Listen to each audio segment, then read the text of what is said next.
उनकी बीवी जब उनको फ़ोन की तो बोले 7:46 पे बोले कि मेरे साथ हैं परमेश भैया। अच्छा। बोले कि मेरे साथ में हैं, तो सब लोग सोचे कि अभी आएँगे लेके, डेली लेके आते थे। तो उनके पास 11:30 बजे फ़ोन किया गया तो बोले कि मैं आ जाऊँ? तो बड़े भैया अनुपम भैया बोले कि हाँ चले आओ। तब वो आए, फिर साथ में ढूँढवाए उनको, साथ में भी ढूँढवाए, लेकिन ना कुछ वो बोले ना कोई कुछ बोला, बस ढूँढवाए, ढूँढवा के चले गए घर पे। तो आपको कुछ उनके बारे में मालूम है क्या? जैसे परिवार में रहते थे या कैसे गाँव में किसी से उनका कोई झगड़ा-उगड़ा ऐसा कुछ नहीं, तो इस नहीं नहीं समय था? भैया, कुछ इस नहीं समय था। कुछ नहीं था। वो सिर्फ़ उनके साथ आते थे, जाते थे, इससे अच्छा। अलावा कुछ नहीं। वो लेके आते थे। लेके छोड़ने भी आते थे। 1 महीने से कुछ ज़्यादा है। कुछ ज़्यादा ही आने लगे थे। नमस्कार, अभी हमारी उपस्थिति इस समय जनपद जौनपुर के सरपतहा थाना और खुटान थाना के बीच में है, जहां पर एक परिवार है अनुराग पंडित जी का, जिनकी अभी आए दिन 9 अप्रैल को हत्या कर दी जाती है। तो मैं उनके कुछ परिवार वालों से बात करूंगा। वो उन्हीं का एक घर है, आप देख सकते हैं चारों तरफ काफ़ी भीड़ भी लगी है, लोग यहाँ पे आए हैं उनके घर। चारों तरफ कैमरा पर्सन से कहूँगा दिखा दें, ये उनका यही घर है, जिनकी आए 9 अप्रैल को साजिश के तहत रात में कुछ लोग उनको लेकर जाते हैं, बहला फुसला कर, या फिर कह लें कि दोस्ती यारी में ले जाते हैं। लेकिन कुछ समय बाद जब रात्रि के 9-10 बजते हैं तो वो घर पर नहीं आते हैं, तो घर वाले उन्हें ढूंढने का प्रयास करते हैं। लेकिन जब नहीं पाते तो जो साथ में गए रहते हैं उनसे भी बात करते हैं, वो आते हैं घर पर, बताते हैं कि मैं उनको छोड़ दिया था। लेकिन अब क्या पता छोड़े थे कि नहीं छोड़े थे, अभी ये जांच का विषय है। उनकी माताजी हैं और उनकी भाभी हैं, उनसे बात करूंगा, थोड़ा पूछूंगा कि आखिर पूरा प्रकरण क्या था, क्या मैटर था, उनसे जानने का प्रयत्न करूंगा।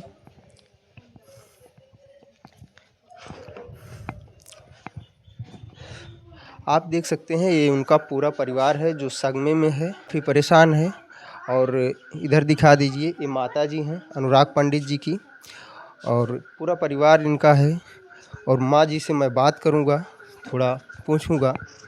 माता जी, जिनकी हत्या हुई वो आपके मतलब बड़े बेटे थे, छोटे बेटे क्या नहीं, थे? छोटे छोटे बेटे। बेटे। हाँ, छोटे बेटे। अनुराग पंडित जी को जब यहाँ से ले गए, कोई साथ में आए थे, तो बता कर गए थे कि मैं कहाँ जा रहा हूँ, कहाँ नहीं नहीं? भैया, ई कुल बात नहीं बतावत रहन, जात रहन नहीं बतावत रहन। कुछ नहीं बताए थे। नहीं, कैसे आप लोगों को पता चला कि हमसे पहचाने रहे उनका, रोज 15 रोज से रोड डेली ले जाए, रोड डेली छोड़त रहे।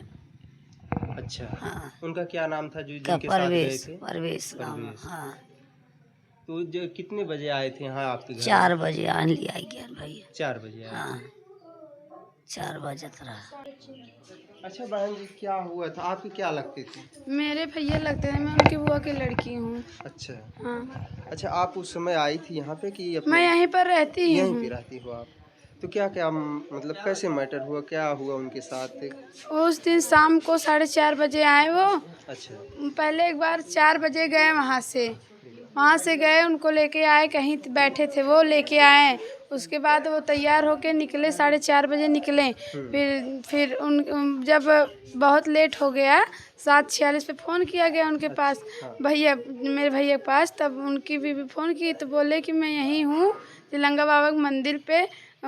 परमेश भैया टोपी लगाते थे ना, तो बोले टोपिया साथे है ही। तो अच्छा, वो नाम बताए कि जिसके साथ गए परमेश, हैं? हाँ, बोले अच्छा। परमेश टोपिया साथे है ही। वो परमेश क्या है, किसका? यादव। यादव है, हाँ, परमेश यादव। हाँ, धिरौली के रहते हैं। अच्छा अच्छा। तो उनको फिर वो बात की, बोले कि वहाँ क्यों हो, चले आओ घर पे, जल्दी आना। बोले ठीक है, मैं अभी 1 घंटे में आ रहा हूँ। फिर वो अटक अटक बोल रहे थे, तो वो सोची कि कोई डरा के बुलवा रहा है क्या, फिर दोबारा कॉल करने लगी, मगर कॉल रिसीव नहीं हुआ। उसके बाद फिर जब सब लोग फ़ोन लगाने लगे, अब फ़ोन नहीं रिसीव हो रहा है। फिर उसके बाद 10:30 बजे भैया मेरे गए सड़क पे देखने की, वहाँ तो नहीं है। कौन भैया? अनुपम भैया। अच्छा, बड़े भाई। हाँ, हर जगह देखे, जो भाजपा में नेता हैं। सबसे बात भी किए, मेरे भाई हैं क्या, मेरे भाई साहब हैं, सब लोग बोला नहीं नहीं हैं। चाहे जिसके पास करो, किसी के पास नहीं थे। तब अब बहुत रात हो गई, 11:30 बजे फिर उनको फ़ोन लगाया गया परमिट भाई, उसके पहले भी लगाया गया था। वो बोले 6 बजे में छोड़ दिया, मगर जब 6:46 पे फ़ोन किया गया उनके पास, लेकिन 6 बजे तो 7:46 पे। वो 6 बजे का जो टाइम बोल रहे हैं छोड़ने का, हाँ। उस समय तो दिन रहता हाँ, है, दिन अंधेरा भी रहता नहीं है, हुआ रहता कोई है। नहीं देखा उनको। तब 7:46 पे जब उनकी भी बात की उनसे, कहाँ पर छोड़ने की बात कर रहे थे? बोल रहे यहाँ थे वहीं मरई के पास छोड़ दिया। कहाँ पे? वही जो दिख रहा पीला कलर का। अच्छा, ये पीला वाला। हाँ। ये तो घर के सामने ही है, हाँ, काफी तो नजदीक कोई है, नहीं कोई भी देखा इतनी उनको। दूर से तो दिन में देख सकता है। हाँ, मगर वो दिखे नहीं। तो उनसे पूछा गया तो बोले मैं छोड़ दिया। उनकी बीवी जब उनको फ़ोन की तो बोले 7:46 पे बोले कि मेरे साथ हैं परमिल भैया। अच्छा। बोले कि मेरे साथ में है, तो सब लोग सोचे कि अभी आएंगे लेके, डेली लेके आते थे। तो उनके पास 11:30 बजे फ़ोन किया गया तो बोले कि मैं आ जाऊं, तो बड़े भैया अनुपम भैया बोले कि हाँ चले आओ। तब वो आए, फिर साथ में ढूंढवाए उनको, साथ में भी ढूंढवा, लेकिन तुम ना कुछ वो बोले ना कोई कुछ बोले, बस ढूंढवाए, वो ढूंढवा के चले गए घर पे। फिर सुबह में भैया गए सड़क पे, वहाँ से देख के आए, फिर बाग में बात कर रहे थे तो वहाँ से 2 लोग देखे तो बोले कौन यहाँ लेटा है, तो भैया को बुलाने लगे। तब यहाँ से वो दौड़ते जा रहे थे तो मैं भी यहाँ से देखी, मैं भी दौड़ते गई, वो उधर से गए, मैं इधर से गई। तब मुंह पे गमछा वाइट कलर का डाला गया था और सिर्फ शर्ट पहने थे और नीचे निवस्त्र थे पूरा। पूरा कपड़ा भी उनका निकाल हाँ, दिया गया। बस शर्ट पहने थे ऊपर। तो कहीं तो उनके शरीर में चोट वोट ऐसा चोट वहाँ पर तो नहीं देखा गया, लेकिन जब पोस्टमार्टम के खाते गया तो वहाँ पर पता चला कि सर में चोट लगी है, शायद पीठ पे कि सिर्फ सर में, पता नहीं, मैं इतना नहीं जानती, लेकिन लगा था चोट। तब उनको पता चला कि चोट लगा था। फिर पोस्टमार्टम के बाद आए घर पे, उनको फ़ोन किया गया था रमेश भैया को। अच्छा, पोस्टमार्टम रिपोर्ट आई है कि नहीं आई? अभी मुझे नहीं पता। आप कौन हैं? हम उनकी बहन है, चाचा की लड़की है उनकी। अच्छा, आप उनकी चाचा की लड़की हैं। तो आपको कुछ उनके बारे में मालूम है क्या? जैसे परिवार में रहते थे या कैसे गांव में किसी से उनका कोई झगड़ा उगड़ा ऐसा नहीं, कुछ? नहीं समय भैया, कुछ इस नहीं समय था। कुछ नहीं था। वो सिर्फ उनके साथ आते थे जाते थे, इससे अलावा कुछ नहीं। वो लेके आते थे, लेके छोड़ने भी आते थे, 1 महीने से कुछ ज़्यादा। कुछ ज्यादा ही आने लगे थे। इसका मतलब 15 दिन से जब उन्होंने लगाव रखा, हाँ। तो इसका मतलब साजिश की तो बात थी ही। और जब उन्होंने 6:30 बजे यहाँ छोड़ा तो यहाँ से आप देख रहे होंगे कि 50 मीटर से ज़्यादा दूरी घर की नहीं है। 6:30 बजे अंधेरा भी नहीं होता है। ये यहाँ ये रखा हुआ है मढ़ा, यहाँ से यहाँ की दूरी ज़्यादा से ज़्यादा 50 मीटर की है। अगर 50 मीटर की दूरी पर उन्होंने छोड़ा तो 50 मीटर की दूरी में, इतनी दूर में तो कोई उन्हें किडनैप कर नहीं सकता है। और 6-6:30 बजे की जो आज की संध्या बेला होती है, उसमें इतना उजाला है कि कोई पकड़ के भी नहीं लेके जा सकता। पूरा दिन रहता है। और लास्ट टाइम जब उनकी वाइफ ने उनसे बात किया तो उन्होंने 8:30 बजे ये बताया कि मैं परमेश के साथ हूँ, परमेश यादव के साथ हैं। आप अनुराग पंडित जी की क्या है? हम उनके सगे मामा हैं। अच्छा, आप सही। जी। तो क्या कहना चाहेंगे सरकार से या माननीय जो सूबे के मुखिया हैं योगी आदित्यनाथ से, और बच्चियों के लिए क्या कहना चाहेंगे? जो दिखा दीजिए, छोटी बच्ची, आ जाओ बेटा, इधर आ जाओ। ये अनुराग पंडित जी की इधर खड़े हैं। ये वही छोटी बच्ची है जो अब पिता का साया इनके ऊपर से उठ गया है, आप देख सकते हैं। अब इनके ऊपर वो पिता का साया नहीं रहा, छोटी छोटी बच्चियां हैं।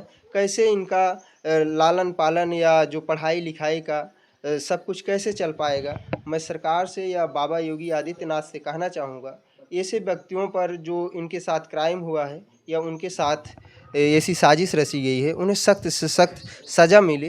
बेटा, अच्छा, पापा के बारे में कुछ पता है? पापा, आप लोगों से बात हुई थी? पापा किस क्लास में हो आप?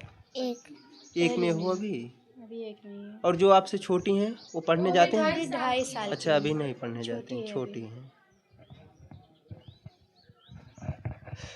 तो और कुछ कहना चाहेंगे आप? अब हम माननीय मुख्यमंत्री जी से यही कहेंगे कि 2 छोटे छोटे बच्चे हैं और इस तरीके से बीजेपी की सरकार में, भाजपा की सरकार में ये होता है कि आतंकवाद ख़त्म हो गया है, भ्रष्टाचार ख़त्म हो गया है। इस तरीके से अगर भ्रष्टाचार होता रहा और हम बीजेपी वालों के साथ में होता रहा, जो कि ये आज जो आप घर देख रहे हैं ये काशी प्रचार प्रसार मंत्री प्रधानमंत्री जन कल्याण योजना से है, उनके साथ में अगर इस तरीके से वारदात होती रही, आम जनता का क्या होगा?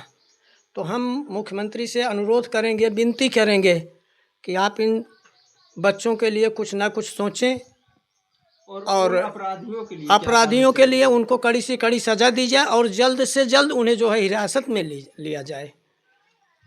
देखिए योगी बाबा जी, जहां आप जीरो टॉलरेंस की बात करते हैं, कहते हैं कि हमारे सरकार में कोई मतलब ऐसा नहीं कर सकता, उसका अगर कोई कुछ करता है या ऐसा अपराध करता है तो उसके साथ तुरंत न्याय होगा। क्या यही न्याय है कि कोई भी अब इतना ज़्यादा हत्याएं बढ़ रही हैं, इतना ज़्यादा घटनाएं बढ़ रही हैं कि कोई अब सुरक्षित नहीं रह पा रहा है? थोड़ा मैं उनके परिवार से और कुछ लोगों से बात करूंगा। आप अनुराग पंडित जी की क्या है? चाची हैं भैया। आप उनकी चाची हैं। क्या कहना चाहेंगे जिस तरह से निर्मम हत्या हुई उनकी? या हम यही उन्हें चाहते रात भर हैं हमारे भैया का न्याय मिलना चाहिए, उनके बच्चों को देखना चाहिए, चाहे जैसे हो कातिल की पकड़ो बस। हम दो यही छोटे चाहते छोटे हैं। बच्चे दो हैं, छोटे छोटे बच्चे उनकी हैं, क्या होगी? किसके सहारे वो जिएंगे, किसके सहारे क्या कहेंगे। हम लोग तो सब लोग, हमारे जेठौत का ऐसा है, पूरा सर्जरी हुआ है, पूरा वो हो गया है, अच्छा, वो तकलीफ चाची में जी, बहुत उनका है। उनकी उम्र कितनी रही होगी? 30-32 साल के थे 30-32 साल के थे। अभी हमारे क्या वो सामने। कुछ करते थे काम वाम या घर पे ही रहते थे? जाते थे, काम करते थे, आते थे, ऐसा नहीं है कुछ करते नहीं थे। अपने अच्छा, बच्चे के लिए करते थे, सब कुछ परिवार के लिए करते थे। तो साथियों, ये रहा उनका परिवार, आप देख सकते हैं। और बने रहिए हमारे न्यूज़ चैनल दिव्य भारत 25 के साथ, और मैं आपको ऐसी ही खबरें दिखाता रहूँगा। कैमरा पर्सन शिव पूजन के साथ पवन कुमार, दिव्य भारत 25।